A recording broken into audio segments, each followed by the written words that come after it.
Welcome to the second panel of this Federalist Society conference on individual responsibility and the law.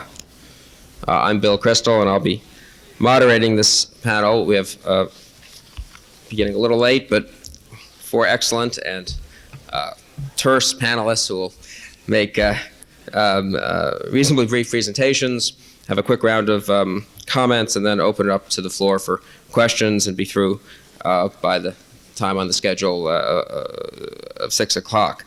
Let me say one word just about the topic. I gather we have the difficult task of following an excellent panel just now and an excellent luncheon speech by Senator Hatch. But I'm sure this panel is up to following in those footsteps. And on the other hand, we're competing with the distinguished members of the Senate Judiciary Committee. So in that respect, this is not a very tough challenge. It's been a wonderful argument. My boss, I work for the vice president, who's an advocate of term limitations, and the performance of the senators has really been a terrific advertisement for that over the past week. Some of the senators, of course, not all of them. The general topic of this conference, as you all know, is individual responsibility and the law. I think I don't want to put words in the organizers' mouths, but it seems to me I think all previous Federalist Society conferences have focused on rights or on some particular right to free speech, freedom of religion, etc. And I take it the organizers of the conference want to remind us that with rights come responsibility or responsibilities. A useful reminder and an interesting, I think, focus.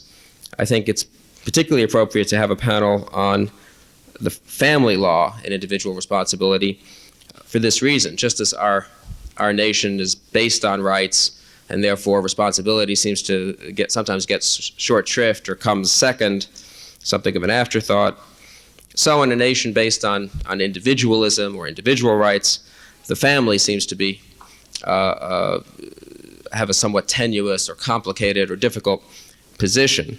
Somehow we all know that the family is more than merely, I think most of us would agree, more than merely a contractual arrangement or the sum of the individual parts. Yet, and that's why we talk about something like family values. Yet, when you turn to the law and try to embody that, we run up against the fact that we're as committed or really more committed perhaps to individual rights. So the tension, in a sense, between the family and the individual, I think in some sense mirrors or is analogous to the tension between rights and responsibility, and the intersection of family law and individual responsibility is, I think, an interesting place to look, to think through some of the difficulties and paradoxes and questions raised by a nation like ours that's dedicated to and based on individual rights. So I think this will be an interesting discussion, panelists with varying points of view discussing varying aspects of the general topic of family law and individual responsibility. Let me introduce all the panelists very briefly, and then we'll just turn to them in alphabetical order. Professor Elizabeth Fox-Genovese is Director of Women's Studies and Professor of History at Emory University, a very distinguished historian. Her most recent work, out just a few months ago, is Feminism Without Illusion, A Critique of Individualism. Professor Jane Larson teaches law at Northwestern Law School, specializing in legal history and women in the law. Mrs. Phyllis Schlafly, president of the Eagle Forum, herself a lawyer as well as an author, columnist, and many other things besides. Well known to many of you, I'm sure.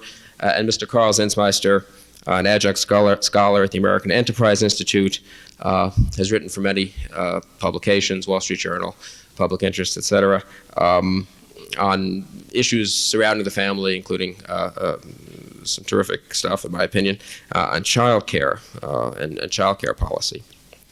Why don't we just go through that in order, and please welcome Professor Elizabeth Fox-Genovese.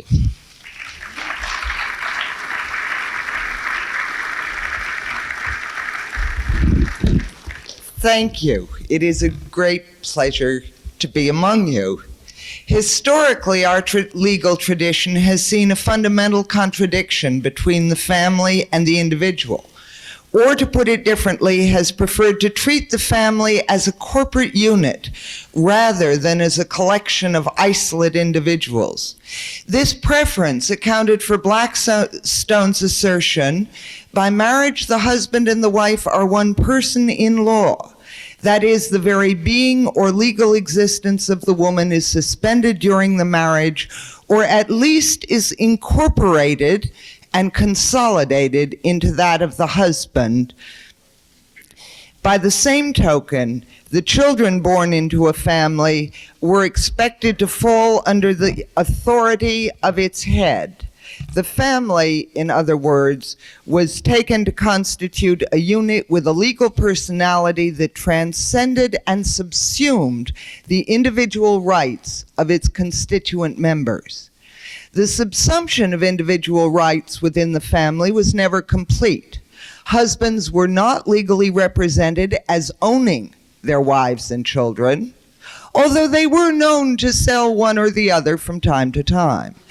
In principle, our tradition insisted upon the difference between family members and slaves, although early advocates of women's rights were wont to emphasize the similarity, arguing that married women effectively should be viewed as slaves. Instructively, antebellum Southern slaveholders also evoked the similarity between family members and slaves, not to protest the subordination of married women, but to emphasize the humanity of slavery as a social relation. The conjugal or nuclear family of our tradition has always coexisted uneasily with notions of individual right and responsibility. But until recently, the heavy hand of what Locke called the customs of the country obscured the full measure of the conflict. The central issue during the discussion of married women's property rights in New York State during the mid-19th century illuminates this. Traditionalists opposed such rights on the grounds that they would inevitably disrupt Blackstone's vision of the partners to a marriage as embodied in one person, the husband. Advocates of women's rights supported them on the grounds that married women should indeed be recognized as the separate persons they were, and properly equipped to protect themselves against husbands' possible abuse or malfeasance. In the event, reform of married women's property primarily resulted from the efforts of a third group that sought not the independence of women, but to bring greater consistency into the law of property and to bring that law somewhat more in line with the social and economic realities of the developing capitalist market. The debates over the property rights of married women foreshadowed a continuing debate over the rights of women as individuals, women's natural rights. Many of those who favored the persisting subordination of women within families did so because they favored a view of the family as an island of traditional hierarchy within a swirling sea of capitalism and individualism. It is nevertheless instructive to note that many of those who most staunchly supported a traditional concept of the family came to oppose the persistence of slavery, which many of them perceived as both a moral outrage and a fetter on economic development. The issue might be seen as a difference over the appropriate composition of families. The emancipation of the slaves effectively ensured the triumph of a very narrow conception of the family, and, however unintentionally, paved the way for a recognition of the family as little more than a temporarily or contractually union of free individuals.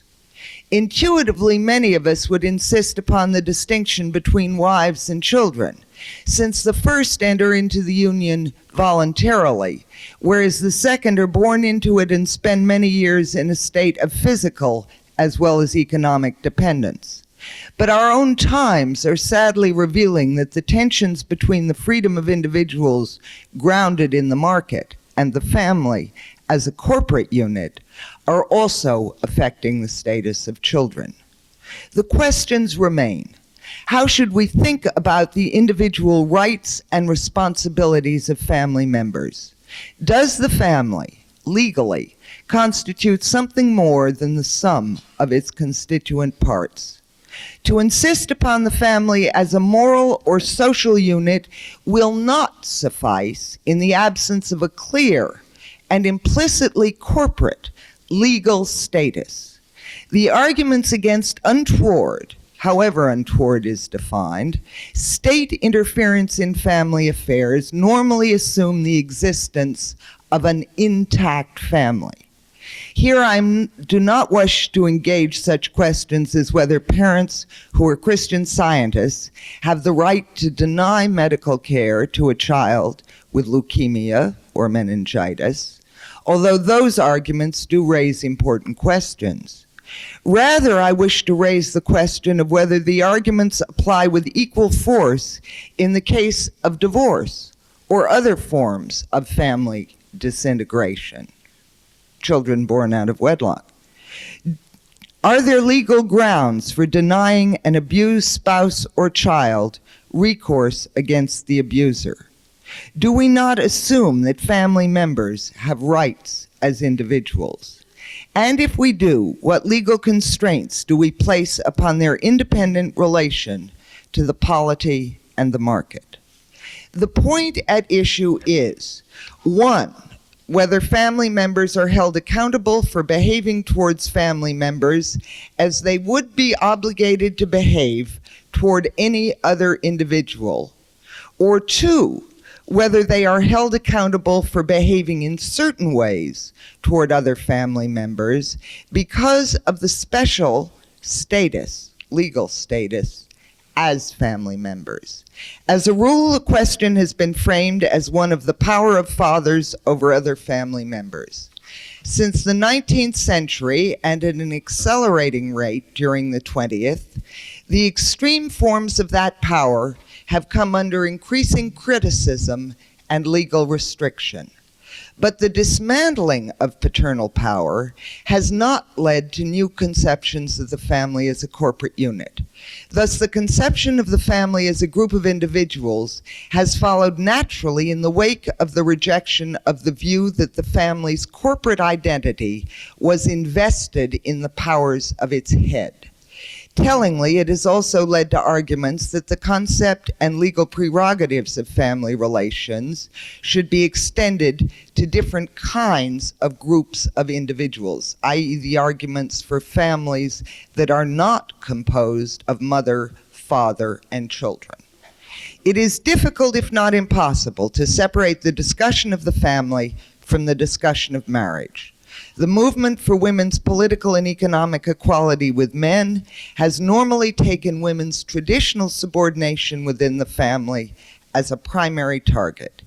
In attempting to free women from that subordination, supporters of women's rights have, however inadvertently, contributed to destroying the last vestiges of the family's corporate status.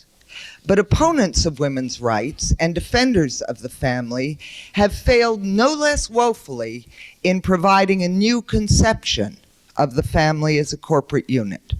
Thus, the discussion of women's and children's rights as members of families invariably focus on what the philosopher Elizabeth Wolgast has called wrong rights, their rights as autonomous individuals. It seems to me that a revitalized view of the family requires a new conception of its corporate identity that simultaneously allows for women's full participation as parents, and for both parents, binding economic responsibility to their children. If we are to defend the rights of families as a unit, then perhaps we should begin by endowing them with some greater measure of permanence and a more binding mutual responsibility than just another contract. Perhaps parents should be denied the right of divorce until their children have attained majority or are economically self-sufficient.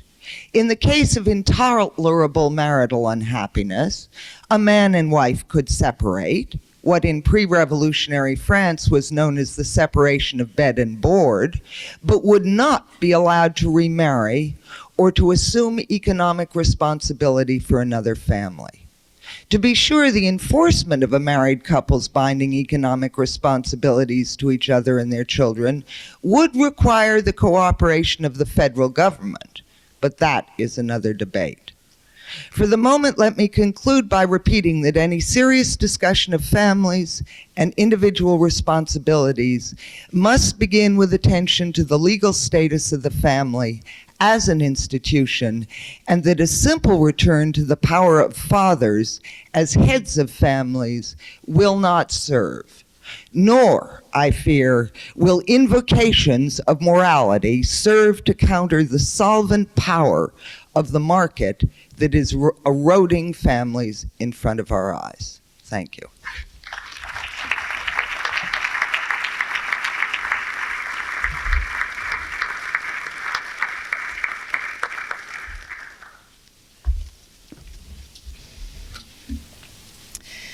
As our moderator and the first speaker pointed out, the premise of the title of this panel, Individual Rights and Family Responsibility, posits that there exists a tension between increased individual rights for family members, and that this has led to a decline in family responsibility. But I think we have to start by specifying the terms individual rights and family responsibility so that we really know what we're talking about here. For, as Professor Fox-Genovese pointed out, it is largely women over the past generations who have demanded legal and social recognition as individuals within the family, and not just as mother and wife. And it is growing numbers of men who in recent decades have financially and emotionally abandoned their families. It is these linked developments, for the most part gender-specific in character, that leads us to the modern observation that families are in crisis. So in my remarks today, I want to approach the question posed for this panel in a slightly reframed form.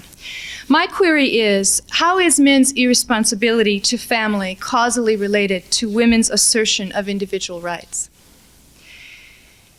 It's my contention that the traditional family model was built on the presumption that men could be roped into taking responsibility emotionally and financially for mothers and children only if fathers were granted virtual dominion within the family. Fathers were made small kings in their fiefdoms with virtually unchecked legal authority over their dependents. For example, under an ancient rule of family law, explained in an 1868 North Carolina case, wife beating was permitted on the ground that, quote, every household has and must have a government of its own, modeled to suit the temper, disposition, and condition of its inmates, and we will not intervene or attempt to control it. Or under the modern rule of family law, still prevailing in many states, we recognize the right of a husband to rape his wife without any legal restriction.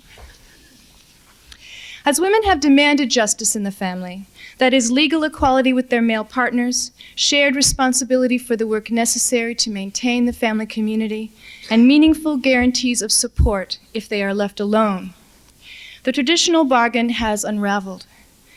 If women have been compelled to trade away their rights as individuals in order to get a man's commitment to family, when women turn around and claim justice within the family, this appears to be a breach of the traditional contract.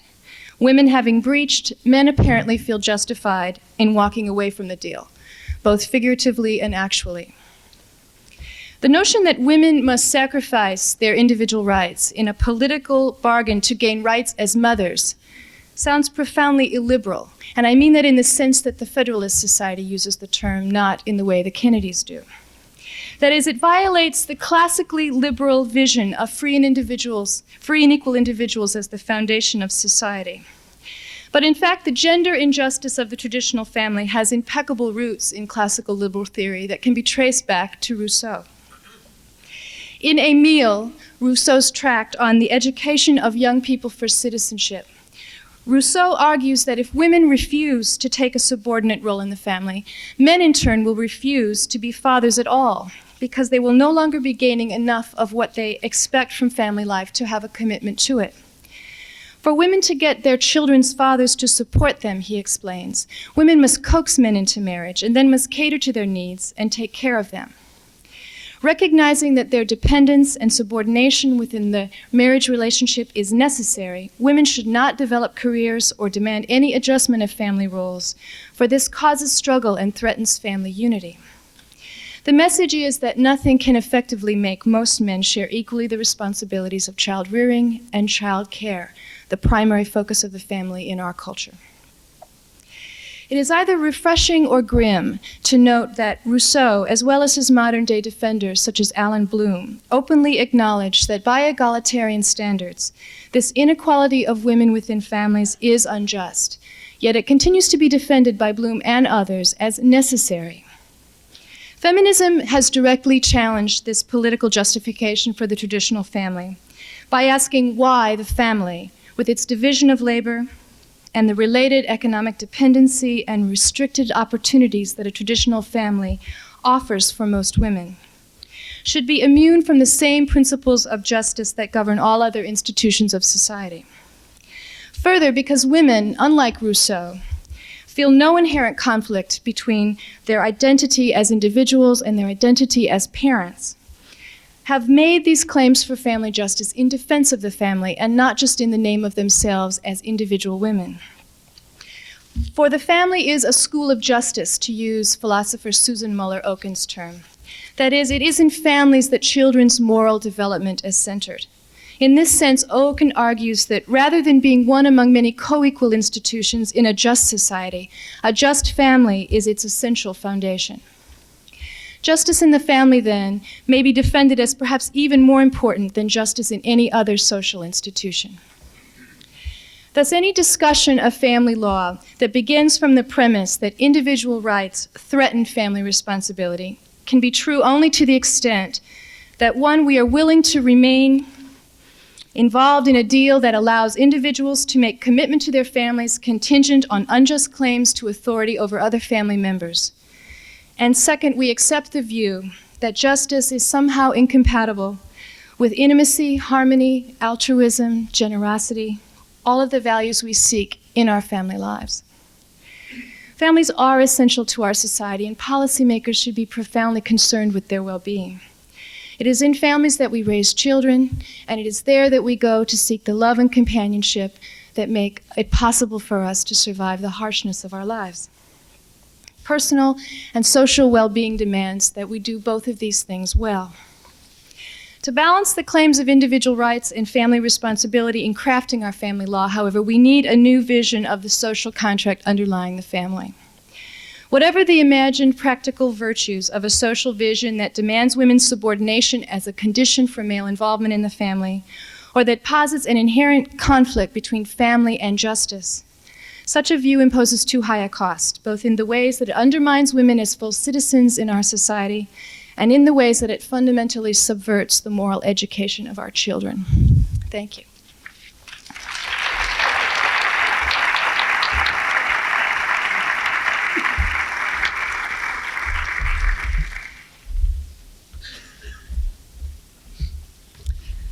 Thank you, Mr. Chairman, and good afternoon, ladies and gentlemen. I read the statement of purpose of the Federalist Society and note your principles, and I think it is admirable to have a voice to speak out against the arrogance of the judiciary using its power to impose liberal ideology on the rest of our society. Indeed, your statement of purpose correctly points out the high-handed way that the courts have used power at the expense of individuals' abilities to control our own destiny.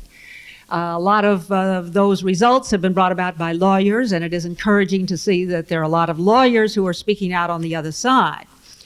But court decisions are reported and written about, and so we do have public debate in many of those areas.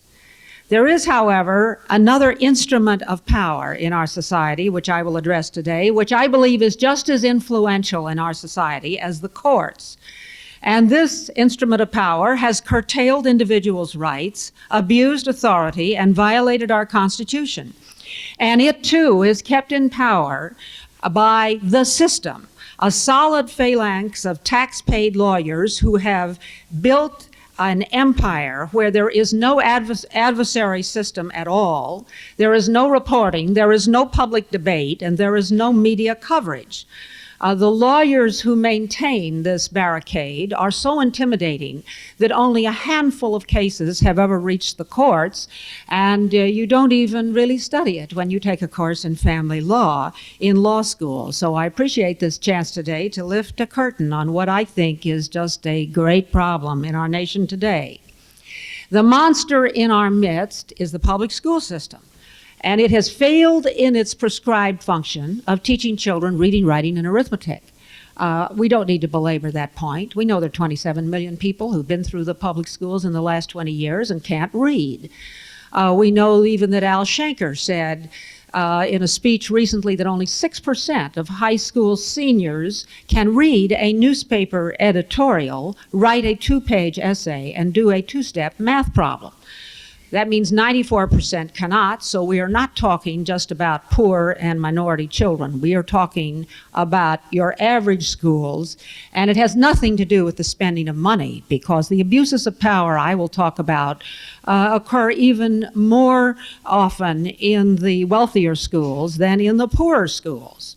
Now, despite this failure to do what the school system was supposed to do, there has been erected an empire in which raw power is used to conduct daily and extensive violations of the First Amendment religious rights of children by teaching children to rely on a pseudo-God instead of the God they have been taught to worship. And by pseudo-God, I mean such creatures of the self-esteem courses as Duso the dolphin, Pumsy the dragon, a rabbit on a green pasture, and a wise man living inside of you. The children are taught that they must accept the power of witches and horoscopes and astrology. They are taught that they must accept a code of ethics in total violation of the code of ethics they have been taught in the home. That is a code which denies authority and denies absolute values and teaches the child that he alone can decide whether illicit drugs or premarital sex are okay. It's up to the child. Don't consult your parents or don't look to the law or authority. These violations in the public schools include daily violations of the Fifth Amendment ban against self-incrimination, because minor children are forced to disclose all sorts of things that we would not allow the police department to require arrested suspects to disclose. Children are required to reveal incriminating information about themselves and their families. They are forced to submit to group psychotherapy in the public school classroom, conducted by unlicensed psychologists. And what I mean by that is teachers who've had a half-day workshop in how to conduct this counseling in the classroom. They are forced, the children in the classroom, to read materials which the parents consider are pornographic, profane, immoral, and anti-religious.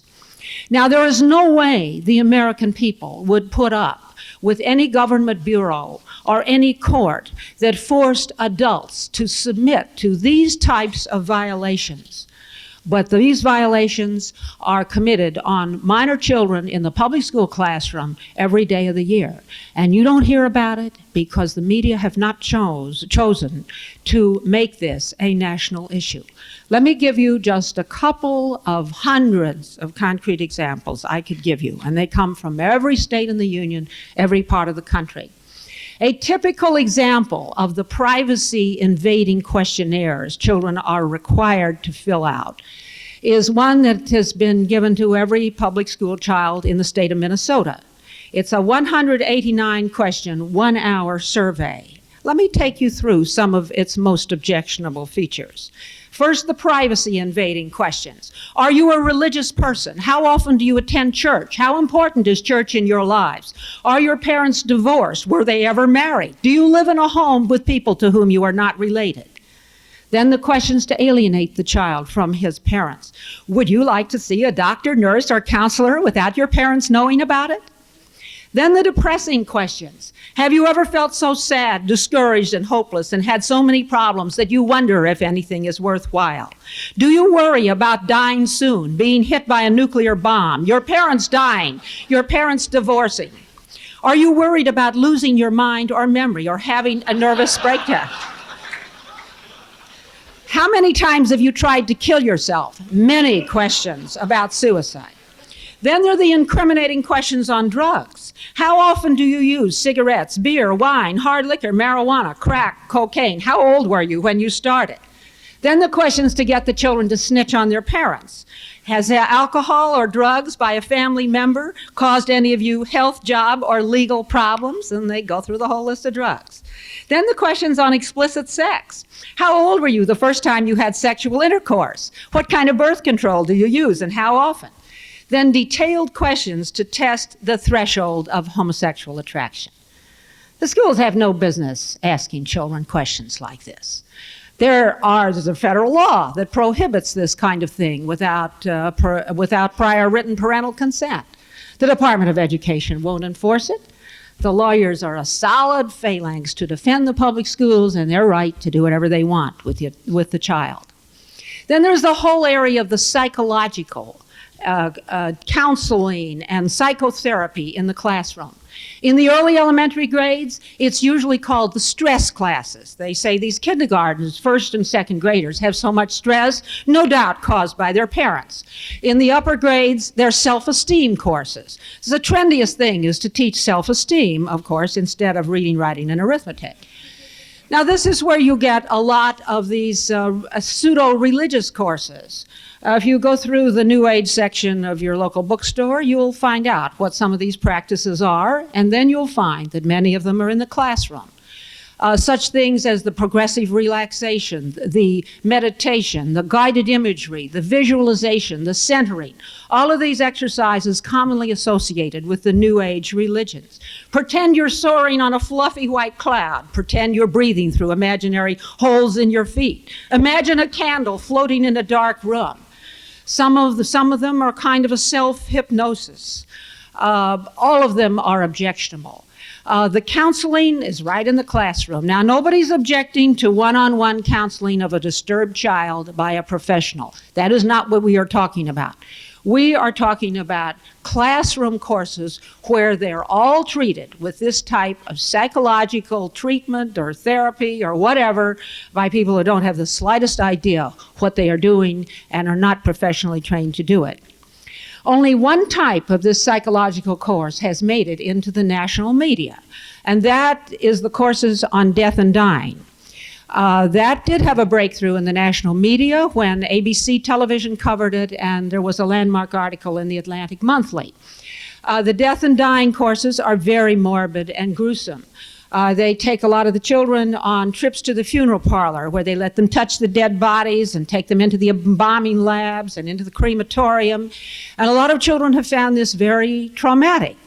Then we have several cases of students that committed suicide after being in some of these death and dying courses. Now, what is the reaction of the schools when parents say, we don't like this, we sent our child to school to learn how to read and write and add and subtract. We don't want him worked on like a guinea pig. Well, I'll tell you how the majority of schools react. They say, we've got your child, and we are going to do whatever we want with your child. And your only option is to take your child out and put him in another school. And if you create any trouble for this, we will brand you as right-wing, fundamentalist, extremist, book-burning censors. And we will leak ugly articles to the press about you. And we will treat your child very badly and make him sit in the hall if you don't want him to take one of these classes. And what is the parent to do?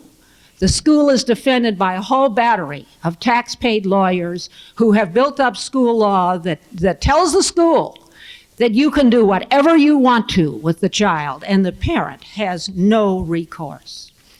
I hope that there will be some of you who will want to take up the battle and be a champion for the constitutional and legal rights of children in the public school classroom. They have a right to be in the classroom without having their religion and their values and their parents put down by courses and various exercises. They have a right to be there without being made to disclose what is going on inside their family unit. And just as we have established by the court that the atheist has a right to silence everybody else in the classroom from saying a prayer, it seems to me that the rest of the children should have a right to be in the classroom and not have their legal and constitutional rights abused by this type of behavior. Thank you.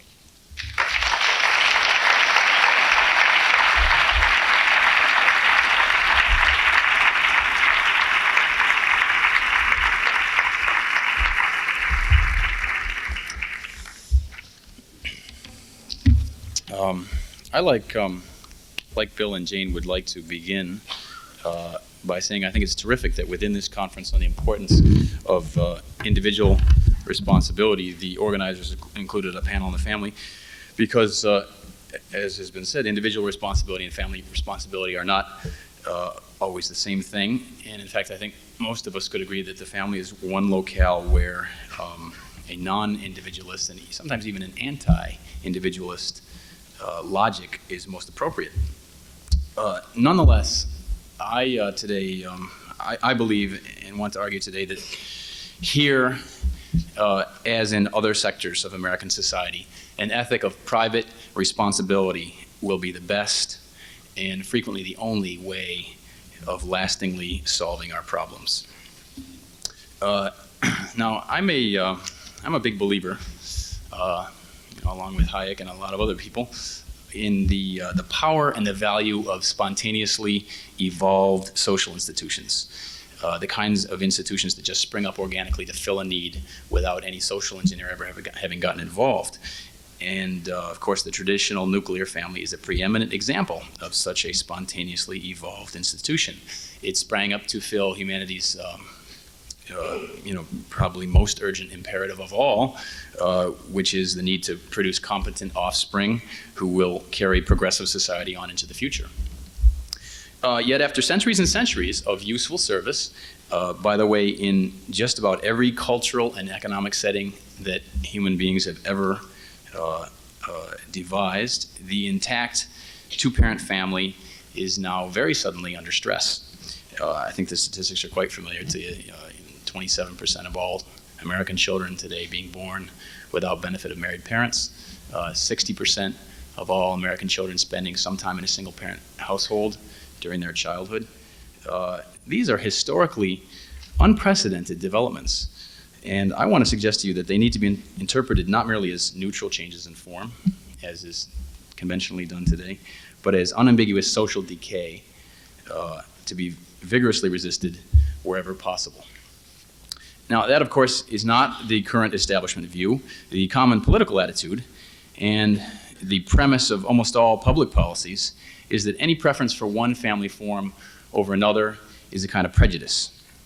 The influential author Toni Morrison gave a typical, entirely, mainline representation of this view when she said recently, quote, "I don't think a female running a house is a problem, a broken family. The little nuclear family is a paradigm that just doesn't work.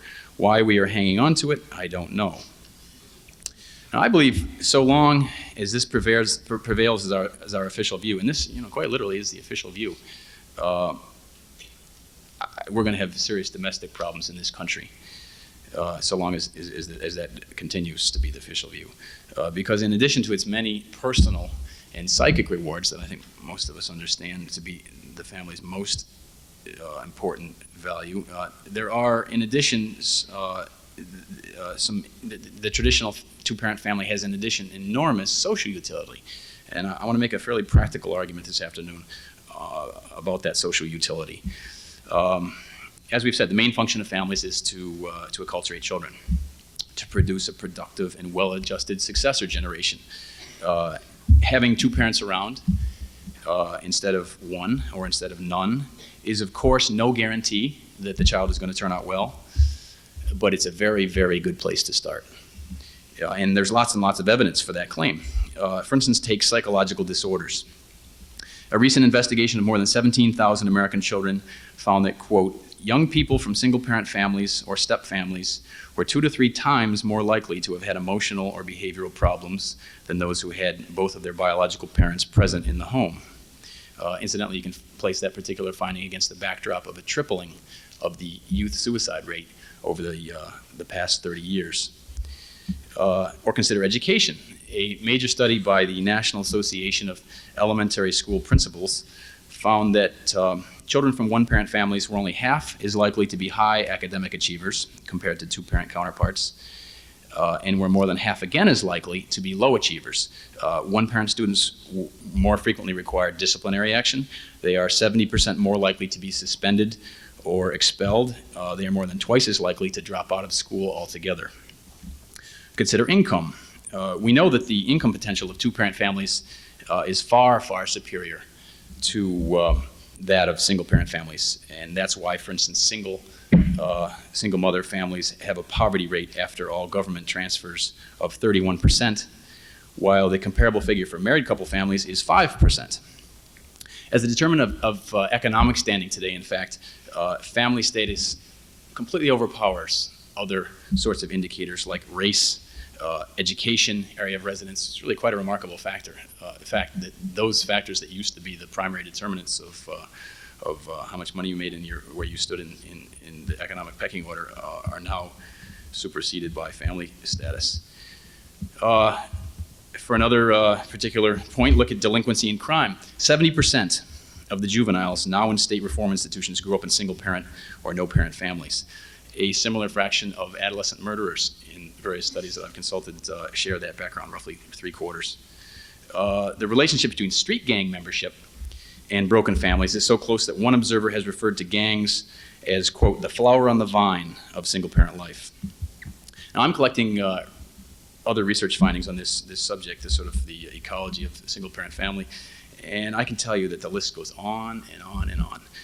In terms of the risk of welfare dependency or chemical addiction or the likelihood of early and promiscuous sexual activity by the child, the frequency of intra-family child abuse, even things like the likelihood of serious childhood illness or injury. In all of these cases, decayed or unformed families turn out to be substantially more dangerous places for children to grow up in. And in fact, it can be said that many of the social problems that plague us most deeply today, things like drugs, educational droop, street violence, what have you, are, I believe, less separate issues, really, than shoots off a single root, namely the breakdown of intact traditional families. So we know the intact traditional family is a culturally valuable institution, probably, I think, our single most valuable institution in truth. We also know that the alternatives are lousy. Efforts to provide substitute acculturation through various public or private agencies, even though they're increasingly popular with policymakers today, have a very poor track record. Whether you look at public school programs, you look at juvenile reformatories, you can look at the top university-run daycare centers. You can look at the collectivized child-rearing experiments in Israel, China, the Soviet Union. I've looked at the best experiences of evacuated children in wartime Britain, for instance, where every effort was made to provide some sort of substitute family-like unit for these children. In all of these cases, the unfortunate fact is that other social institutions have had very, very little success in picking up the pieces where the natural family has failed. No matter what the funding levels or the skills of the staff or the motivation, the clear conclusion of clinicians from Anna Freud to John Bowlby right up to the present is literally, and this is almost a quote in fact, that the most humdrum average family typically does a far better job of rearing its young into well-adjusted and effective citizens than any enlightened group of professionals could in the family's breach.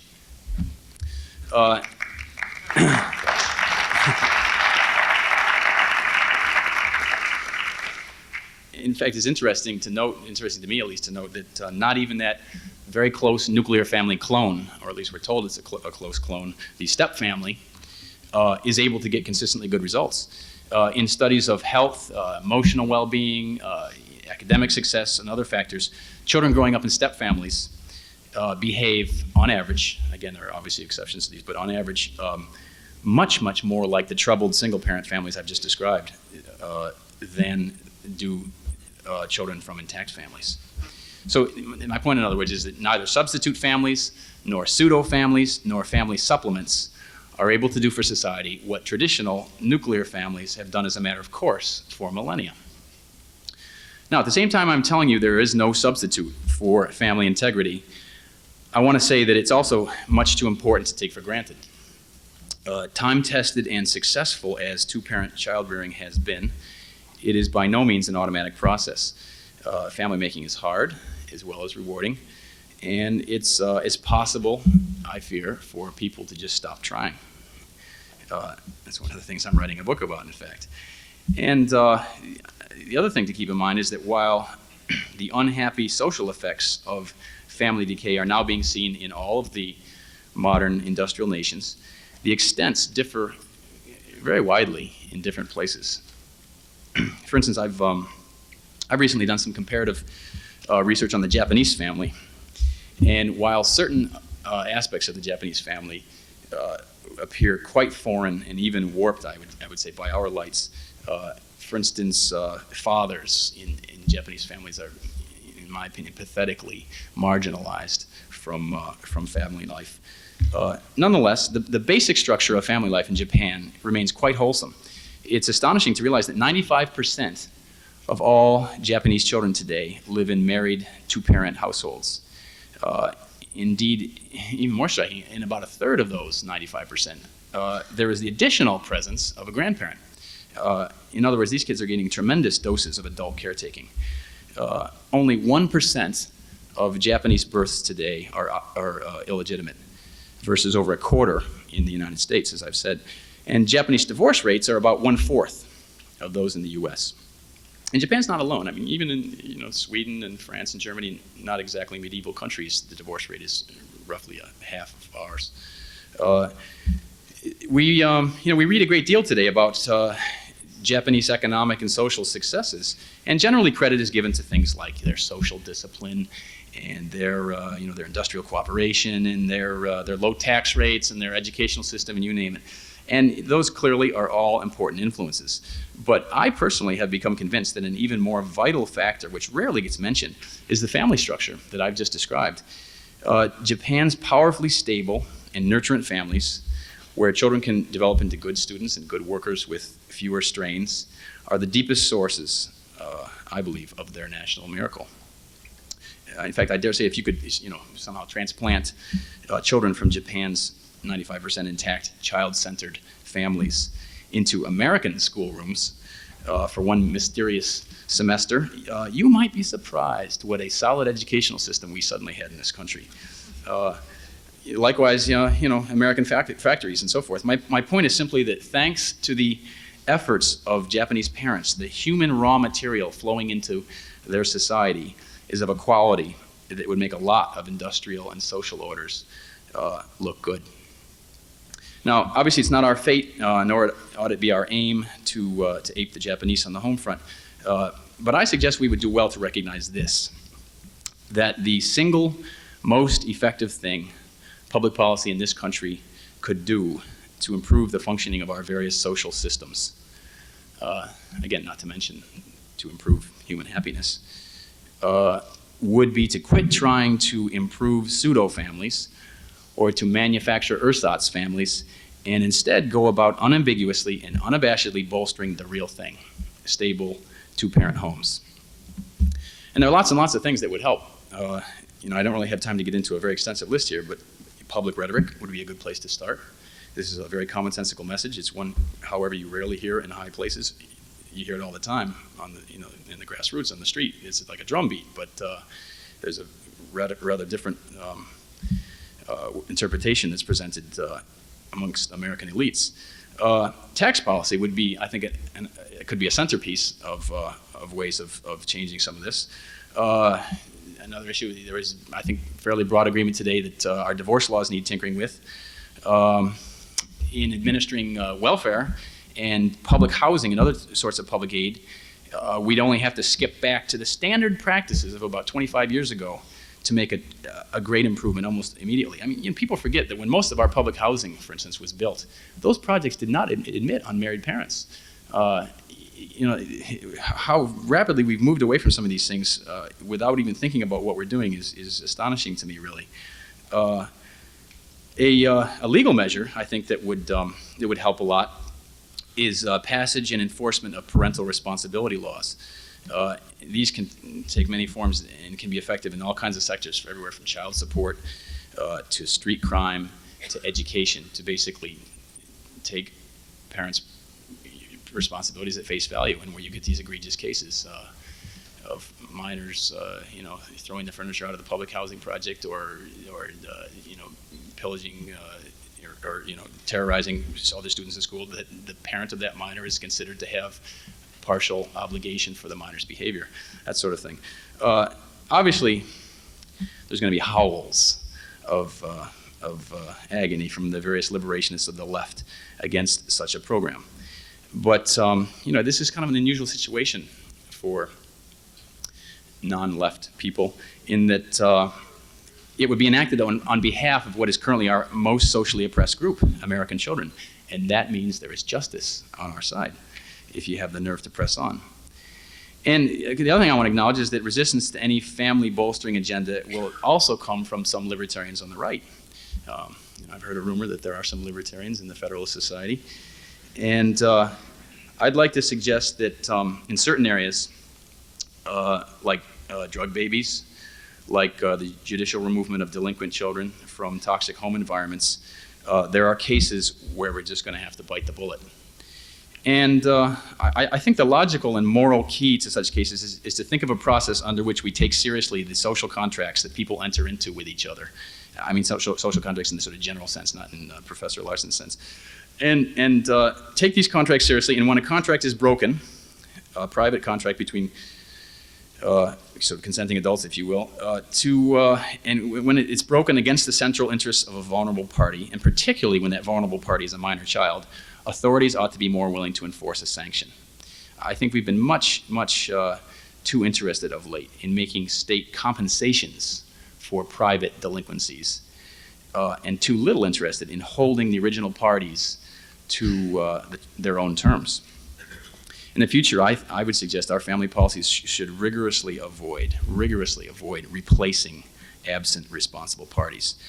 All you do then is bail them out. Instead, I think we ought to concentrate on making irresponsibility more unattractive. Now, let me just close by admitting that even orchestrated on these fairly palatable social contract grounds, there will sometimes be tough cases where a family-based social policy will require some constraints. I hope most of them voluntary, but not all of them voluntary, on popular adult liberties. And I would justify that by pointing out several things. One is that this program is based on the expectation that parents can plan their own lives and will do the right thing, and there is no intrusion until we find out that that's not true. The second thing I would point out is that societal intrusions on private decision-making are to be preferred when they come early in the process than when they come later. And I think the way we've kind of handled these things currently is to put a policeman on every third corner to deal with the sequels instead of trying to intervene earlier. If you're interested in maximizing liberty, I would much prefer to countenance a small measure of nanny state things that tries to prevent the social disorder to getting to the point where you really have to have, again, as I say, almost RoboCops everywhere, where you're really looking at serious liberty suspending measures. And the third thing I would point out is simply the stakes. Families are literally the atomic particles of a society. Not individuals, but families are the atomic particle of a society. The health of a culture directly reflects, or soon will, the health of its families. So the news I bring you is, I think, sobering, but with hopeful possibilities. And I would sum it up this way. It is individually responsible parents in millions and millions of private, retail choices who will be the decision makers that decide the wholesale fate of American society for the next generation and beyond. Thank you.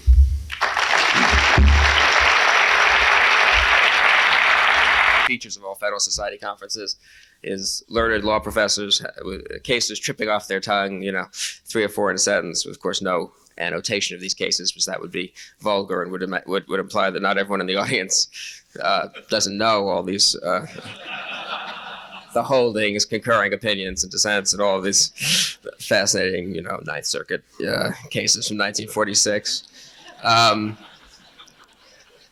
And secondly, this was a wonderful panel to have in Washington, D.C., because those of us who work here know that everything in Washington, D.C. is full of answers to questions and solutions to problems, whereas these papers, I think, in each case really perhaps raised as many questions and open issues as they presume to offer answers or solve problems. And since, in fact, life in the world is there are more problems and questions in the world than there are answers and solutions, these papers were, I think, truer to life than much that goes on here in Washington.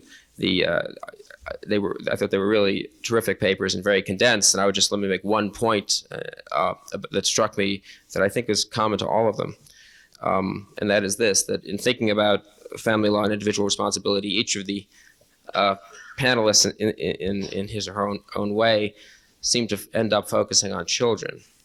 And as children is somehow the focus for resolving the tensions between individual rights and the well-being of families, which is striking, because children were not always the focus of families, and indeed I would say to the contrary, they have never been the focus of families. Families for ages were patriarchal. I mean, elders were much more important than children, and obligations to elders certainly swamped any sense, I think, of obligations to children. Children had very few legal rights, and not that many sort of not that high status, perhaps, leaving aside legal rights.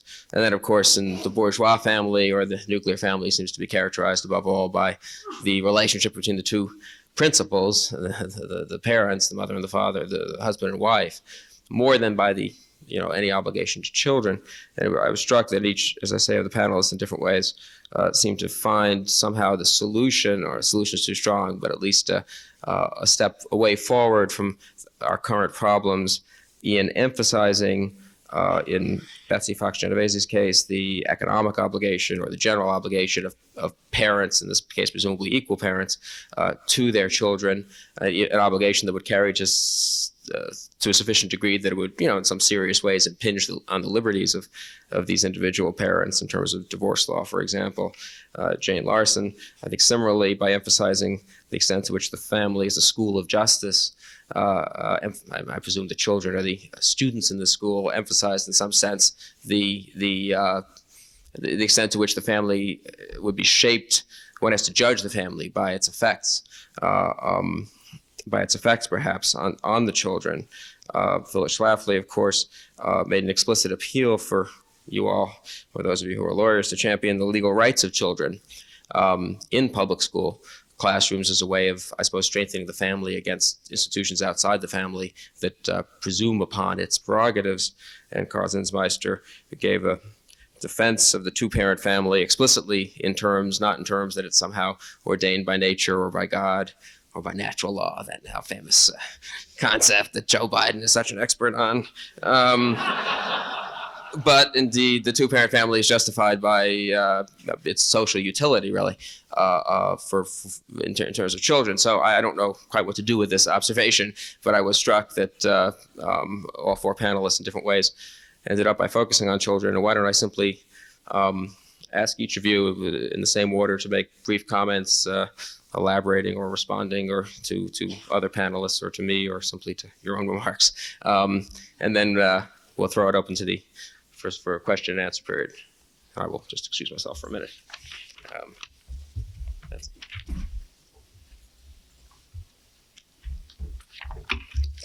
I'd like to take up very briefly some of what I think is implied in Karl Zinsmeister's remarks, and because I think it's quite clear I do not qualify as a liberationist, but I think there was a little bit of sleight of hand, which worries me because I'm sympathetic to his position and I think the issues are deadly serious for all of us. The Japanese family works extremely well because their executives earn less than half and probably less than a quarter of what our executives earn.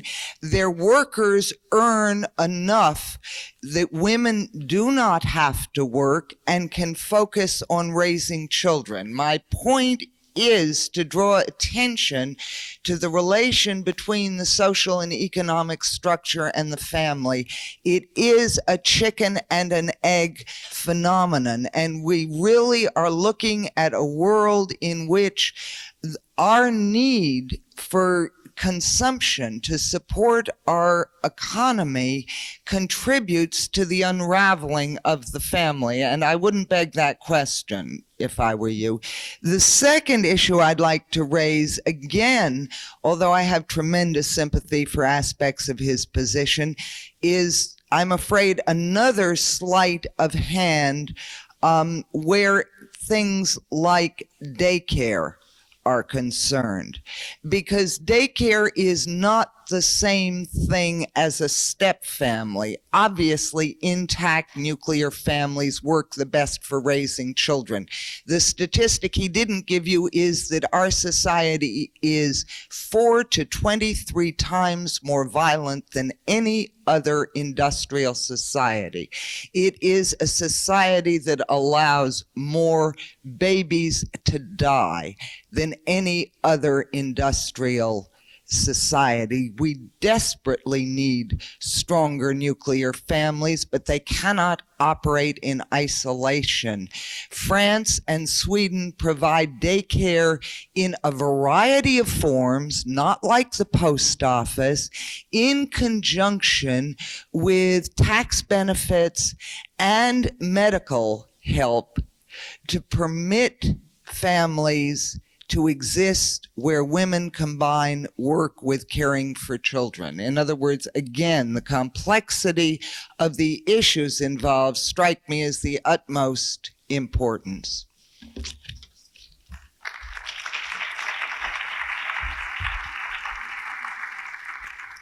Speak from here? Oh, I guess they're not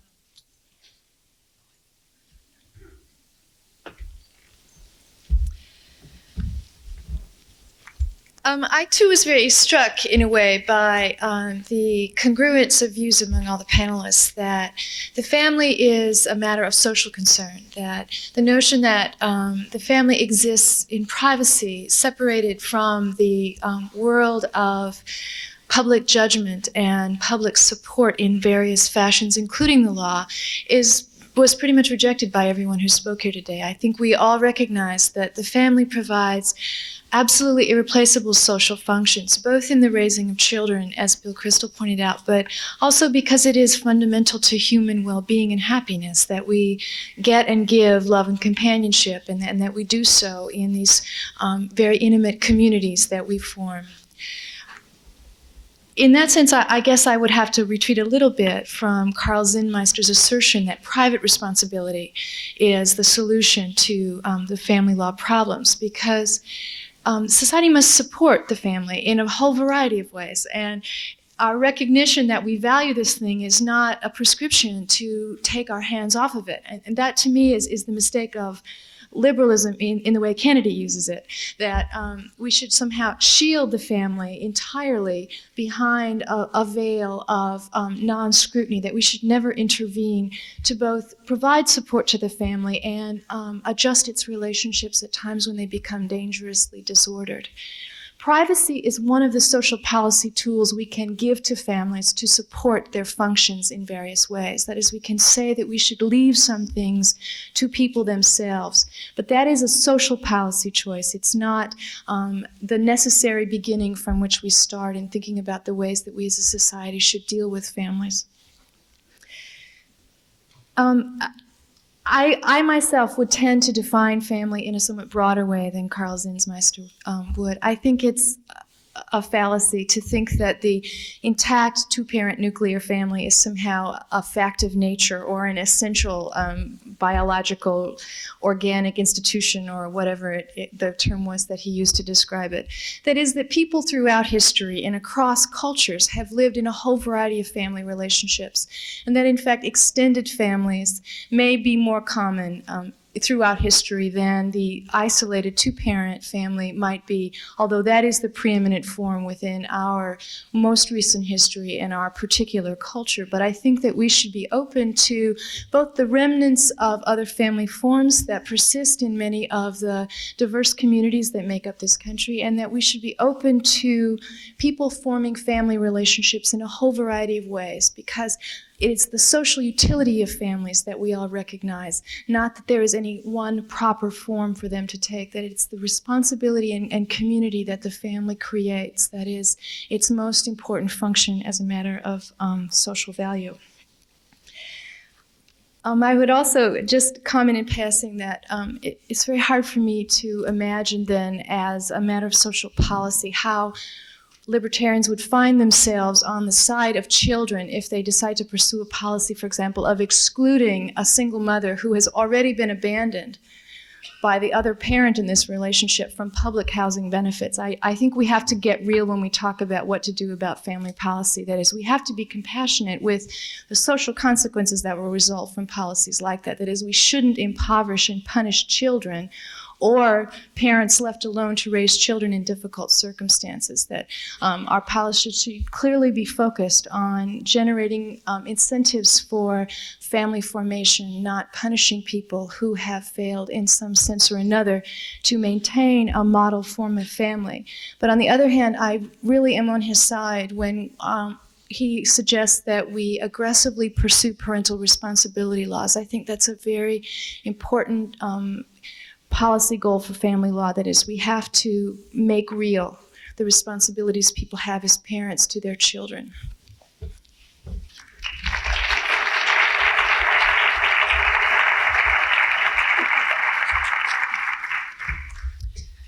I want to clarify one point, and that is, yes, parental responsibility, and one of the great parental rights and responsibilities is to be the primary educator of your children. And so my presentation was not in terms of having some children's advocate out here, but it is respect for the family to exercise that kind of supervision and control over the education of the children. Now, I would not want you to think, as a result of our moderator's kind and generous words to everybody, that there isn't any disagreement up here. I had to add a little controversy to this panel. I do think it is really sad that women on the college campuses today continue to propagate this idea that the status of a wife is that of a slave, that is comparable to the way blacks were treated in this country, that it is based on English law, which is a suppression of a woman in favor of the husband. And many young women are led to believe that this is something that exists today, or that even in the recent past. Now, the British property laws were based for the primary purpose of primogeniture. It was not based on suppressing women. And the whole relationships of a couple of hundred years ago really don't have much relevance to this country. When Alexis de Tocqueville traveled this country, he said that he attributed the greatness of America primarily to the superiority of our women. And this notion that women have been kept in this subservient, enslaved role, I just think is extremely unfortunate. And we need to remember that the big mama of women's liberation of our time, Simone de Beauvoir, called marriage an obscene bourgeois institution. And you simply have to come to grips with where feminism is coming from. It is an attack on marriage, and it is an attack on the family. And that is why Karl Zinsmeister's remarks were so apt and so important. Now, I was really happy to see Professor Fox-Genovese's remarks about divorce. I did talk a lot about the Constitution and the laws that relate to education, but most of the other remarks were merely kind of social commentary. But the one law that is relevant in this is the change in the divorce laws.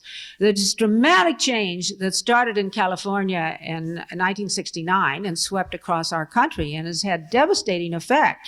And I hope we can work out some kind of cooperation to change the divorce laws of this country.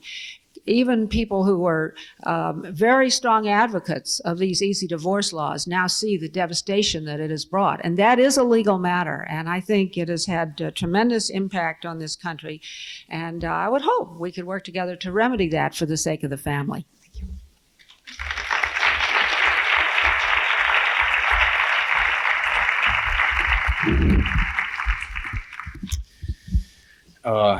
I guess the best way for me to use my time is to answer some of the I think useful kind of questions that have been asked about my own presentation.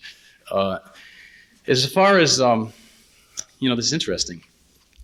This was about the Japanese family being a particularistic institution supported by a weird infrastructure that isn't. I've just spent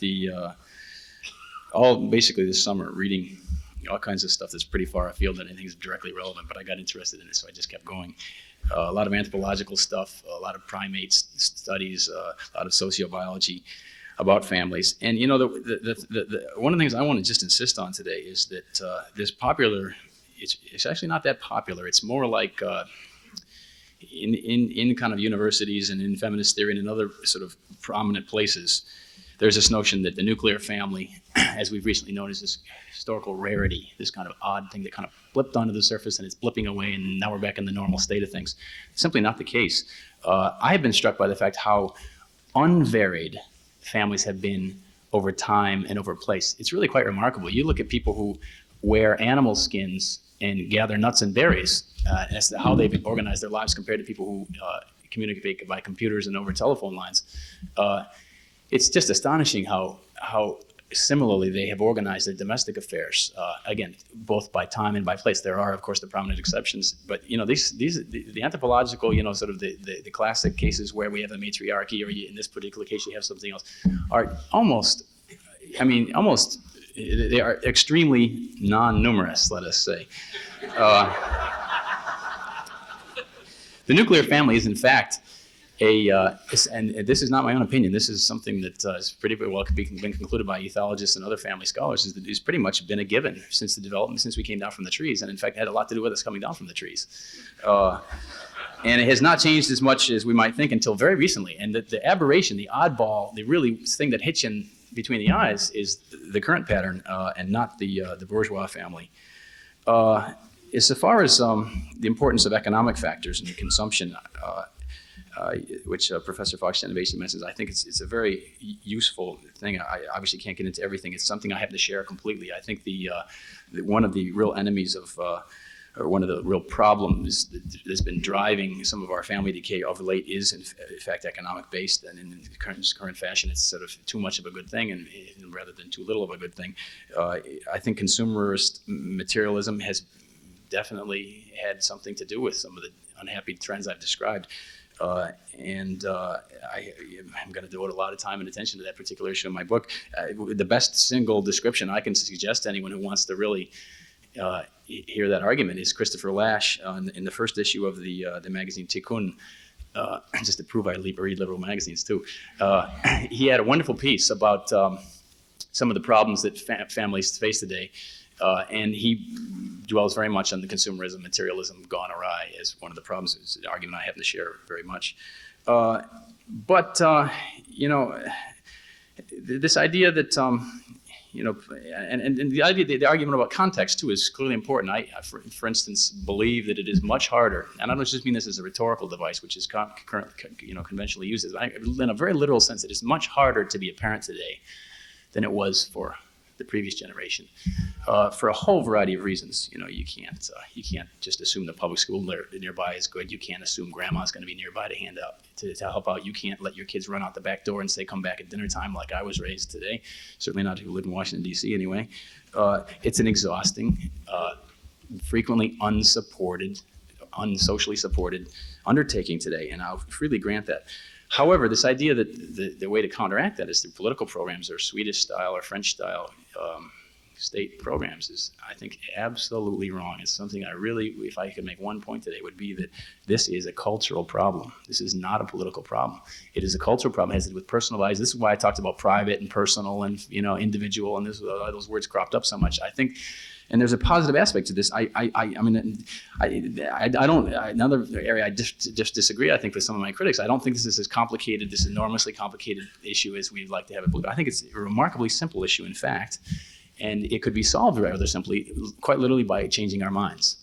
That's about what it would take. If we changed our priorities and reordered our personal lives, most of these things would be able to disappear almost overnight.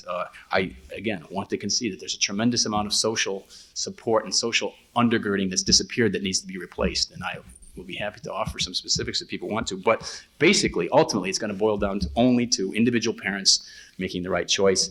And I happen to believe that for all the things that have been washed away, there have been lots of good things happen. For instance, families today are much, much, much richer than families could ever have dreamed about historically. You know, people with practically no economic means did really remarkable jobs of acculturating their children. Today, we don't have that excuse anymore. So there are compensating advantages in the current situation that make it impossible for us to just say that,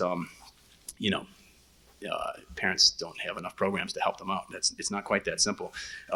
Just as an aside, anybody who thinks that the Swedish situation is one we ought to emulate, just read David Popeno's book. He's probably the leading authority in this country. He's a very eminent sociologist, probably leading authority in this country on the Swedish welfare state and its impact on the family. He is by no means a man of the right. He's extremely dismal on the Swedish family trends and their influence, and the influence of government programs upon them. Now, as far as, let me just finish up. I can see Bill wiggling here. This idea of not punishing, I think, is a critical one. It's clear we can't punish people, but I think you just can't have it both ways. I think you have to uphold certain standards at some point.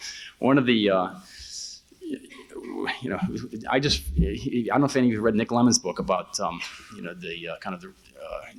the Great Migration of blacks to the North. And one tiny little anecdote, and it really made an effect on me. He talks about one of his central families, who he kind of characterizes in almost novelistic fashion, wanted to get an apartment in this brand new, very spanking, progressive public housing project. And this is only about 25 years ago. Again, I mean, most of us were alive at that point. Most all of us were alive. This is not ancient history. And there was this rule, in effect, at that time, you had to be married. These apartments were not going to be given to unmarried parents. And guess how they solved that problem? They got married that day, and the next day they moved into the apartment. I think a lot of that would happen. I think you obviously have to help and you have to encourage, and there's a lot of damage been done in the last 25 years, which isn't going to be easily righted. Unfortunately, the easiest solutions have now passed us by because we've gotten so far down the road. But I think at some point you have to say, this is what we believe in, and we're going to stand behind it. Thank you.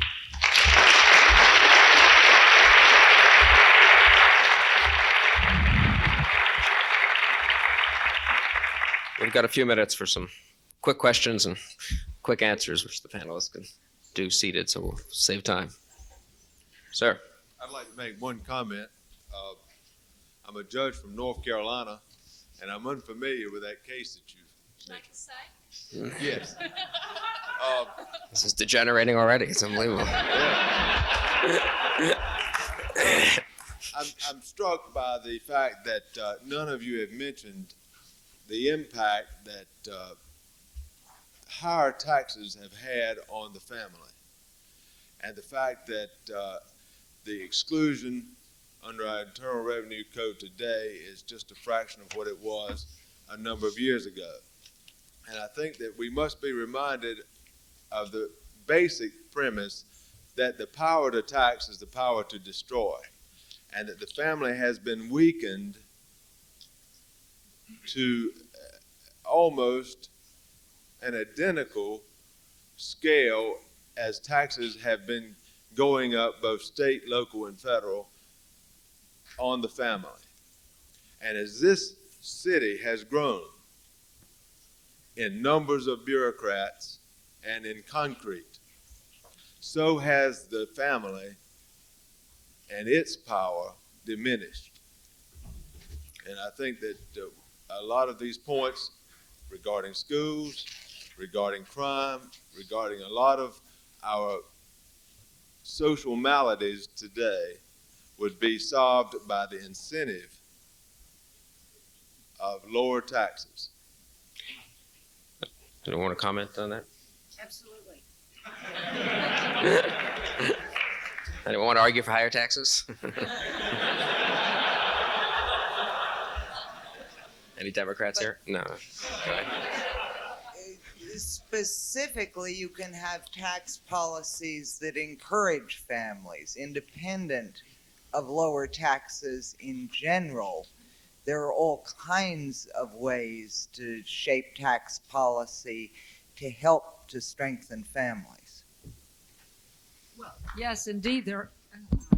Yeah, indeed there are. I urge you to support Congressman Frank Wolf's Tax Fairness for Families bill, which will increase the tax exemption for children immediately to $3,500 a year from its present $2,000, and over the next few years up to $7,000, where it ought to be if a child were to be worth the same today as a child was 30 years ago.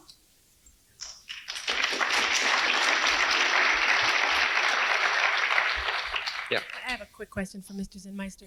You hold the Japanese family out as the model, and in many ways describe it in kind of a perfect idyllic sense, and yet even as you would want it applied here in this country, how do you deal with the fact that you also talk about the father as, I think you described him as pathetically isolated in the Japanese family? How do you think if the Japanese father were to be more integrated, would that have a positive or a negative effect, or how do you account for that? Well, I neither propose that the Japanese family is a model for us, nor that it's anywhere close to perfect, and that's the whole point of my fatherhood illustration. I merely make the point that it's not inevitable under industrial modern conditions that people become adult-centered as opposed to child-centered. The Japanese home remains profoundly child-centered, and I only argue that it's possible for us to be more child-centered than we are as well. There's nothing inevitable about this. Sort of modern life does these things to us. It's one of the reasons I offered that particular example. The Japanese family is very peculiar in a lot of ways, not just recently, but for essentially, as I understand it, since the original Japanese society, the sort of central social unit in Japan is really the mother-child dyad, as opposed to the husband-wife dyad, like in Western tradition. This is the kind of things you just simply can't transfer. Grant that it's quite different. As far as the role of fathers, though, in the West, I think it's tremendously important. It's one of the areas where we have the most opportunity to get cheap improvement. I mean, we can even if the average father threw 10% more effort and energy and time into the family pot, you'd have a tremendous improvement without much harm in his particular adult life. You'd have a tremendous improvement in family functioning and in child status, and it's something I would push very hard. I tried to do it personally in my own life. I would encourage us to have measures that encourage that nationally. Nonetheless, I think that we also have to recognize that male roles and female roles in family life are not now and never have been and never will be identical, and that there are always going to be specialized roles for mothers and for fathers, and that we ought not insist that they do the same things, but really that they put in the same amount of effort. Anyone want to comment? Jane? I would just say that I think too often when we talk about strong families, we implicitly mean patriarchal families, because our traditional model of family has been precisely that. And I've argued here that we have to reformulate our vision of what makes a strong family, such that women's well-being is not sacrificed to a far greater extent than that of the other parent to the well-being of children. Not that children should be the one to pay the price for this, but that this is a negotiation that must go on between fathers and mothers. Yeah, I'd just like to add to that, since I fear there may have been some misunderstanding. I was not for one instant suggesting that the role of wife and mother is analogous to that of a slave. I said there were women in the 19th century who used that analogy. But up until very recently, marriage was a plausible career for women in return for devoting themselves to the well-being of families and especially to specializing in the raising of children. They could count on a lifetime of economic support. Since the Second World War, really since the 1920s, but at an accelerating rate since the Second World War, this simply is not true for women. And to ask women to devote themselves to the family is like asking them to play Russian roulette unless you reform divorce and alimony laws, because upon divorce, a man's income rises by 30% and a woman's drops by 70%, and these dysfunctional single parent families and the feminization of poverty more often than not are women who simply cannot count on the economic support from a man to help them to raise their children. And you can carry it on. A great deal of sexual abuse in step families is related to women's desperation. They cannot face the world alone, and therefore they do not hold the line the way they should on second husbands who abuse their children.